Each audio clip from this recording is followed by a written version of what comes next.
देवी अहिल्या विश्वविद्यालय मध्य प्रदेश की एक प्रख्यात यूनिवर्सिटी है, जहां पर हर साल हजारों से लेकर लाखों की तादाद में विद्यार्थी एडमिशन्स भी लेते हैं और पास आउट भी होते हैं। पिछले 2 सालों की अगर बात करें तो पिछले 2 सालों से एग्जामिनेशंस ऑनलाइन कंडक्ट किए जा रहे थे, लेकिन इस साल की बात करूं तो कहीं ना कहीं छात्रों में असमंजस की स्थिति है एग्जामिनेशन को लेकर के, चाहे फिर वो ऑनलाइन या ऑफलाइन मोड पर हो या फिर बात करें हम लोग एग्जाम्स के होने और ना होने पर। इसी को लेकर के आज हम लोग DAVV आए हैं, जहाँ हम लोग परीक्षा नियंत्रक से इस बारे में विशेष चर्चा करेंगे। छात्रों में DAVV के एग्ज़ाम्स को लेकर काफ़ी ज़्यादा असमंजस की स्थिति बनी हुई है। इसी को लेकर के आज हम परीक्षा नियंत्रक अवशेष तिवारी जी से विशेष बातचीत करने वाले हैं। सर, छात्रों में एग्ज़ाम्स को लेकर के अभी काफ़ी ज़्यादा जो देखा जा रहा है कि ऑनलाइन मोड में होगी या ऑफलाइन मोड में होगी, इसको लेकर भी बहुत ज़्यादा असमंजस की स्थिति है। साथ में एग्ज़ामिनेशंस कब होंगी, कैसे होंगी, इसे लेकर भी कई सारे सवाल हैं। तो इन सवालों से जुड़े जवाबों के लिए आज हम आपके पास आए हैं। तो सबसे पहले तो मैं जानना चाहूँगी कि DAVV से रिलेटेड एग्ज़ाम्स का क्या शेड्यूल रहेगा और कब से एग्ज़ाम्स होंगी?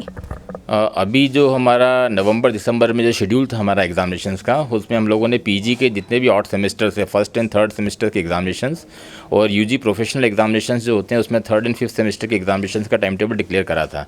पर कुछ जो स्टूडेंट्स हैं और उनके जो छात्र संगठन हैं, उन्होंने इस टाइम टेबल का काफ़ी विरोध करा था। उनका ये कहना था कि जब हमारी पढ़ाई ऑनलाइन हुई है तो हमारी एग्जामिनेशंस को भी ऑनलाइन ही कंडक्ट किया जाना चाहिए, ओपन बुक के माध्यम से करवाना चाहिए। पर हम लोग जो उनको एग्जामिनेशंस करवा रहे थे वो ऑफलाइन मोड में करवा रहे थे, उसको हम पेपर पेन मोड बोलते हैं। तो उनके विरोध के कारण और हमारे कुछ तैयारियां भी थी, थोड़ी उसमें तैयारियों में कमी थी, तो उसकी वजह से हमने एग्जामिनेशंस को एक्सटेंड करा था। तो अभी हम जल्द ही इसके लिए नया जो टाइम टेबल है वो हम जारी करने वाले हैं। हम अभी फ़िलहाल जो वेट कर रहे हैं, गवर्नमेंट के ऑर्डर का वेट कर रहे हैं। हम लोगों ने जो भी हमें मेमोरेंडम मिले थे और जो भी उनकी एप्लीकेशंस आई थी स्टूडेंट्स की, हम लोगों ने हायर एजुकेशन पहुंचा दी है। वहाँ के ऑर्डर का हम वेट कर रहे हैं। जैसे ही उनका कुछ आदेश हमें प्राप्त होगा, हम उसका नया टाइम टेबल डिक्लेयर कर देंगे। ऐसा सुनने में आया कि गवर्नमेंट की साइड से कुछ एफिलिएटेड कॉलेज के लिए कोई एप्लीकेशन जारी की गई है, तो उसके विषय में अगर मैं कुछ जान सकूं। गवर्नमेंट की तरफ से आदेश तो आ गया था ऑफलाइन एग्जामिनेशंस का, पर अभी जो वर्तमान में जो स्थिति चल रही है, कुछ थोड़ा जो कोरोना का जो एक नया फिर मतलब प्रोपोगेट हो रहा है, तो उसकी वजह से जो छात्र छात्रा आए थे उनकी हमने जो भी मेमोरेंडम थे फिर से पहुंचाए हैं। और गवर्नमेंट ने अभी हमें, हमारी जो वाइस चांसलर मैडम है उनकी भी मीटिंग हुई थी भोपाल में, और गवर्नमेंट ने बोला था कभी हम 2-3 दिन और देखते हैं, उसका हम ऑब्जर्वेशन देखेंगे, कभी ऐसा कुछ लगता है हमें तो हम नया आदेश जारी करेंगे। और यदि हमें विदिन 1 वीक कभी कोई आदेश प्राप्त नहीं होता है तो हम पुराने वाला जो ऑर्डर है उसी को मानते हुए हमारा टाइम टेबल डिक्लेयर कर देंगे। जी, देखा जा रहा है कि अगर ऑनलाइन मोड में एग्ज़ाम्स होती हैं सर, तो बहुत टाइम ऐसा होता है कि जॉब से रिलेटेड बच्चों को काफ़ी ज़्यादा प्रॉब्लम्स आ रही हैं, बिकॉज़ बहुत सारी कंपनीज ऐसी हैं जो कि इस वाले रिज़ल्ट पर बच्चों को जॉब देने से इनकार करती हैं। तो ऐसे में जो फाइनल ईयर के छात्र हैं उन लोगों के लिए क्या कुछ नया रहेगा, या ऑनलाइन मोड में भी ऐसा क्या हम लोग सजेस्ट कर सकते हैं जिसकी वजह से छात्रों को जॉब लेने में आसानी हो? देखिए, गवर्नमेंट की भी जो मंशा है वो भी यही है कि जो भी एग्जामिनेशंस हों उनको ऑफलाइन में मोड के में किया जाए तो ज़्यादा बेटर होगा। जो कि कंपनीज़ जो हैं वो ऑफलाइन एग्जामिनेशन मोड को ही प्रीफर करती हैं। पर हमारे जो UTDs हैं जितने भी, मतलब यूनिवर्सिटी टीचिंग डिपार्टमेंट, तो उसमें ऑनलाइन एग्जामिनेशन नहीं होता है। ऑनलाइन एग्जामिनेशन में 3 घंटे का पेपर होता है और ऑनलाइन पेपर आता है सभी के ईमेल पे, और उनको 3 घंटे के अंदर ही अपनी कॉपीज़ पूरी सबमिट करनी पड़ती है थ्रू कंप्यूटर्स। पर अभी हमारे पास जितने एफिलिएटेड कॉलेज में हैं उसमें 3 लाख बच्चे हैं, उसमें ये वाली व्यवस्था का होना मुश्किल होता है, क्योंकि सभी लोग कंप्यूटर इक्विपमेंटेड नहीं होते हैं, उनको कंप्यूटर ज़्यादा बच्चों को नहीं आता है, वो मतलब दिक्कत आती है। एक तो नेटवर्क की प्रॉब्लम भी आती है। तो हम ये वाली व्यवस्था एफिलिएटेड कॉलेज पे हम लागू नहीं कर सकते हैं, इसलिए हमको ओपन बुक माध्यम पे ही जाना पड़ता है। तो यदि कभी गवर्नमेंट की तरफ से कोई नया आदेश होगा तो हम या तो ओपन बुक पे और या फिर जो ऑफलाइन मोड है उसी के ऊपर हम लोग एग्जामिनेशन कंडक्ट करवाएंगे। अगर सूत्रों की जानकारी के अनुसार जाएं तो DAVV ऑफलाइन और ऑनलाइन दोनों ही मोड्स पर तैयारियां कर चुका है। तो ऐसे में ऑफलाइन मोड की अगर मैं बात करूं तो नया वेरिएंट भी दिख रहा है, और अगर ऑनलाइन मोड की बात करूं तो मैं जो एजुकेशन, क्वालिटी ऑफ एजुकेशन है उसमें कहीं ना कहीं डिफरेंस पड़ रहा है। तो ऐसे में दोनों को लेकर के क्या कुछ तैयारियाँ की गई हैं, उस बारे में भी अगर। डेफिनेटली जो हमारा जो ऑफलाइन एग्जामिनेशन होती हैं उसका जो लेवल है वो अच्छा होता है। बच्चों को भी देखा जाए जो लर्निंग होती है वो ऑफलाइन मोड में ही होती है। पर अब क्योंकि अब सबको हमको अपना जो हेल्थ इशू है उनको भी ध्यान में रखना है। ऐसा ना हो कि हमारे एग्जामिनेशंस की वजह से कोई भी बच्चा अफेक्टेड हो, तो हमें दोनों चीज़ों को ही बैलेंस करके चलना होगा।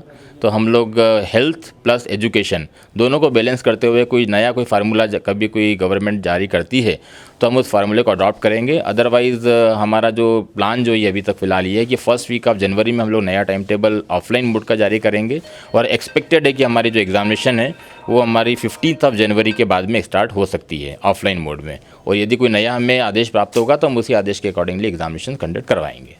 एक अंतिम सवाल मेरा ये था कि बहुत बार देखा गया है कि स्टूडेंट्स बाहर से आते हैं। अगर ऑफलाइन मोड की अगर मैं बात करूं तो बहुत सारे स्टूडेंट्स बाहर से आते हैं। साथ ही दूसरी चीज़ मैं ये भी कहना चाहूँगी कि अभी जो एडमिशन प्रोसेस हुई थी वो भी सारी हमारी ऑफलाइन मोड पे एग्ज़ाम बेस पे हुई थी।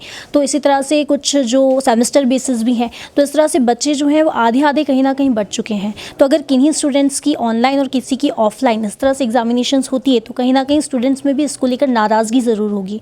तो उस विषय में देखिए, जैसे मैंने अभी आपको बताया कि ऑनलाइन एग्जामिनेशन तो वैसे भी हम कंडक्ट नहीं कर पाएंगे एफिलिएटेड कॉलेजेस में। यूटीडी में डेफिनेटली हम लोगों ने ऑनलाइन एग्ज़ाम करी है, उसमें कोई भी प्रॉब्लम नहीं आई है क्योंकि हमारे यूटीडी में सिर्फ 10,000 स्टूडेंट्स होते हैं और यहाँ पे मैंने आपको जैसे बताया कि 3 लाख स्टूडेंट हैं, बहुत ज़्यादा हैं।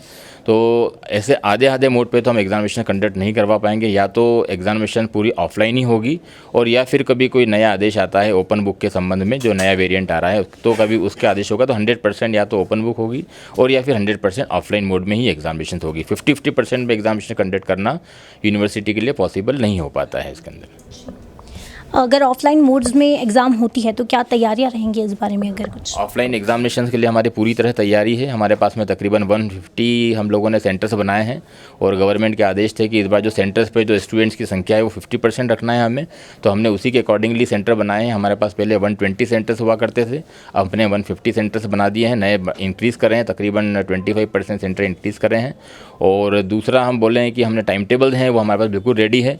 मैंने आपको जैसे बताया, जैसे ही हमारा अभी 1 वीक तक वेट करेंगे कभी गवर्नमेंट के आदेश का, अदरवाइज़ हम फर्स्ट वीक में हमारा टाइम टेबल भी जारी हो जाएगा और मोस्ट प्रोबेबली हम लोग 15 ऑफ जनवरी से एग्जामिनेशन स्टार्ट कर देंगे। हमने सेंटर्स हमारे पूरे तैयार हैं, कॉपीज़ तैयार हैं, क्वेश्चन पेपर पूरे तैयार हैं। हमारी तरफ से 100% पूरी तरह से तैयारी है एग्जामिनेशन कंडक्ट करवाने की। जी, जानकारी के लिए आपका बहुत बहुत धन्यवाद सर। अब तक की बातचीत में साफ जाहिर होता है कि यूनिवर्सिटी चाहती है कि एग्जामिनेशंस जो हैं वो ऑफलाइन मोड में कंडक्ट की जाए, लेकिन अभी सरकार के आदेश आना बाकी हैं और जैसे ही सरकार के आदेश आते हैं तो स्पष्ट रूप से साफ हो जाएगा कि किस तरह से एग्जामिनेशन होंगे, चाहे फिर वो ऑनलाइन मोड हो या फिर ऑफलाइन मोड हो। कैमरामैन धीरज पगारी के साथ मैं भावना जोशी, खबर मध्य प्रदेश के लिए। अगर आप ये खबर फेसबुक पर देख रहे हैं तो पेज को लाइक जरूर कीजिए। अगर आप ये खबर YouTube पर देख रहे हैं तो चैनल को सब्सक्राइब जरूर करें। ताज़ा तरीन खबरों को देखने के लिए बेल आइकन को दबाना ना भूलें।